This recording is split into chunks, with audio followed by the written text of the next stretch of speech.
Visite d'amitié et de travail du Premier ministre congolais au Burkina. Arrivé ce jour même, il a été reçu en audience par le chef de l'État. Un déplacement pour un soutien aux autorités burkinabè et solliciter leur engagement auprès du Congo en lice pour le poste de directeur général de l'UNESCO. Nyakiteda. Mardi 29 juillet 2025, le Premier ministre de la République du Congo foule le sol burkinabè. Au pied de l'avion, son homologue burkinabè Rim Talba Jean-Emmanuel Ouedraogo, accompagné par plusieurs membres du gouvernement et des présidents d'institutions. Un tête-à-tête au salon d'honneur entre les deux personnalités avant l'audience avec le président du Faso. Au palais de Koulouba, Anatole Kolinette Makosso témoigne toute l'admiration et la satisfaction du président de la République du Congo à l'endroit du chef de l'État burkinabè.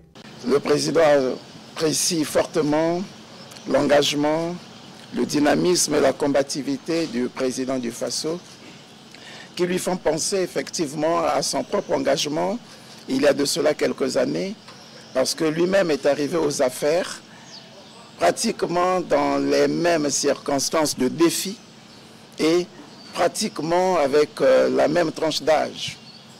Et il peut comprendre les défis auxquels sont confrontés les autorités burkinabè. Les défis se résument à garantir la stabilité, l'intégrité du territoire et la consolidation de la paix, ainsi que les actions de développement. Là-dessus, les autorités burkinabè peuvent compter sur celles de la République du Congo. Le président Denis Sassou Nguesso nous a donc chargé de transmettre aux autorités burkinabè ce message de soutien, de réconfort, et nous a demandé de leur rassurer, les rassurer de sa volonté à accompagner le processus. Le président de la République du Congo nous a aussi chargé de traduire toute sa fierté, toute son admiration pour les efforts qui sont en train d'être déployés ici dans le cadre des réformes qui sont engagées dans le domaine de l'agriculture, dans le domaine de l'économie, dans le domaine du social, mais surtout dans le domaine des infrastructures. Parce que pour le président, ce sont ces infrastructures qui nous permettront d'aller vers la zone de libre-échange africaine. Ce sont ces infrastructures qui, une fois bien construites, bien organisées, une fois qu'on aura émaillé le territoire national de ces infrastructures, on pourra parvenir à une véritable intégration des peuples.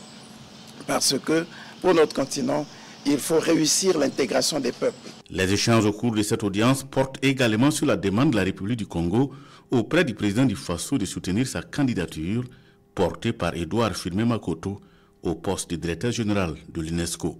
Monsieur Firmin Matoko est un cadre chevronné, avec une certaine expérience et une certaine ancienneté acquise au sein de l'UNESCO.